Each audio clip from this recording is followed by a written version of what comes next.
Hello, this is Paul from Foresight Tech.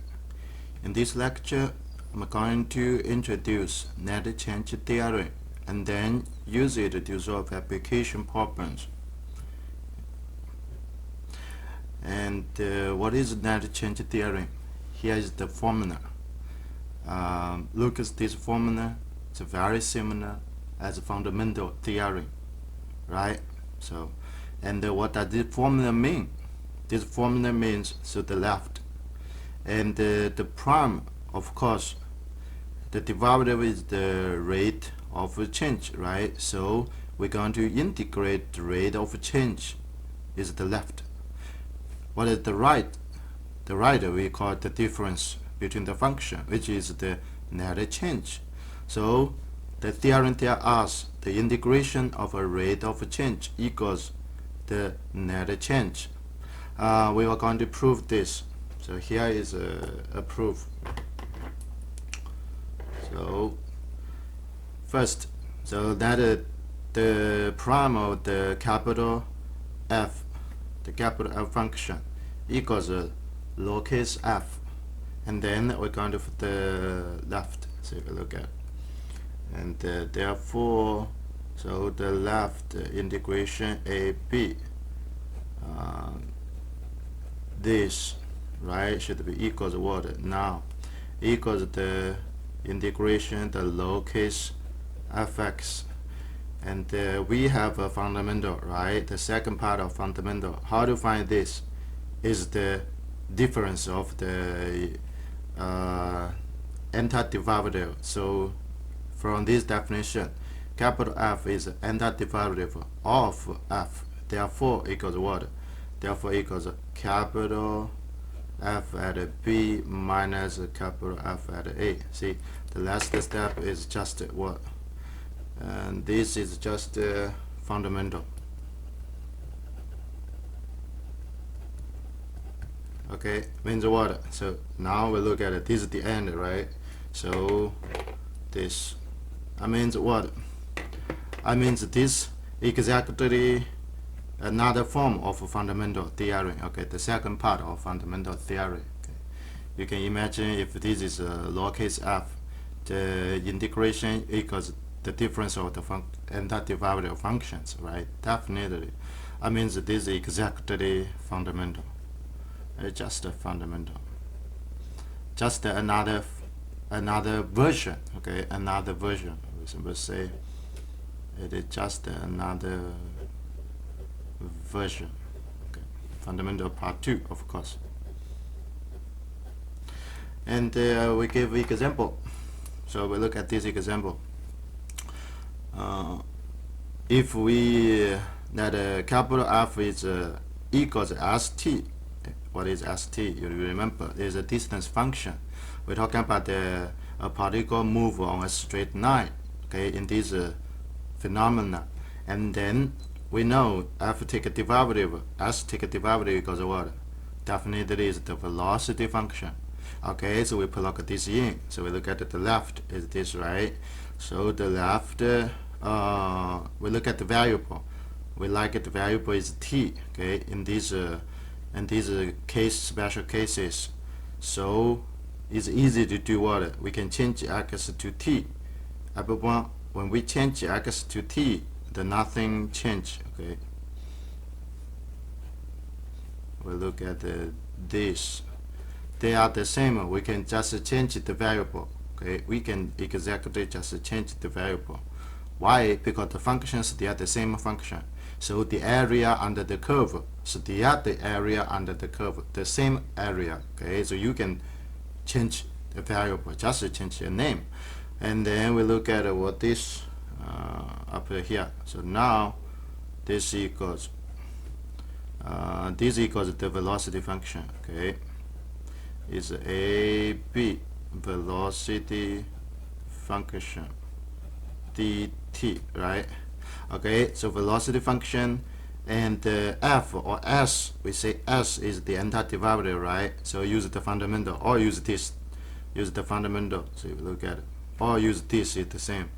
Okay, if we use this is a capital F, right? Is a capital F is S. So it's just S B minus S A. Okay, that means this is use the net change. And then now from here we can see something.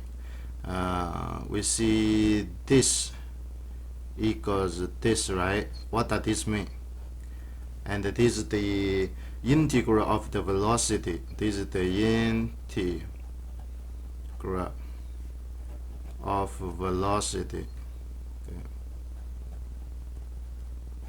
And what this?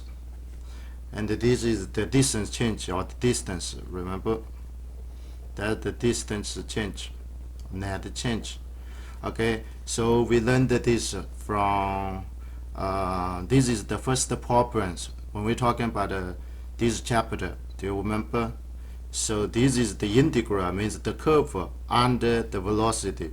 The curve under the velocity, and there is the distance change. This is what? This is exactly the distance problem. Remember the distance problem we learned, okay, in section 5.1, right? It's exactly the same questions. To find the area under the curve of velocity is the distance change. This is what the net change tells us. Okay, and I will give you one example. Look at this example. Okay, so the marginal cost of x. This means x is yards of a certain fabric, and is what is did the marginal cost Cx is the cost. Okay, take a derivative, the rate of change of the cost. Okay, so we learned this from Calc 1, right, to application, and the marginal cost is this function. Okay, X is the variable, which means how many product produced. Okay, and the unit is dollars per yard, so we don't need to care about this. Okay, so look at it. This tells you what is the marginal cost. And now the question is find the increase in cost. Find the increase in cost. What does this mean? Increase in cost. Okay, and if the product, which means X, raise from this number to this number, okay, and which means what? All we need to do is find the net change, right? This is the net change, we know. Change in cost is net change. How do you find the net change? The net change is what? So it's like this. This is just the delta C, right? Delta C. Okay, so we're going to find what is C. So the change from 2000 to 6000 it is. We're going to say C at 6000, right, minus C at 2000. See, this is the net change. These are the questions they ask us. We can do this. Okay, the net change theorem. So can we look at it? See, the net change can be what? Can be the integral of the rate of change. Okay, can be this integral from AB. Okay, so of course from 2000 to 6000, and then C, rate of change, is take a derivative. We can use x and then dx. See, okay. What we need to do, find the net change, is use the integral. Okay, this is the net change theorem, right? This is the net change theorem.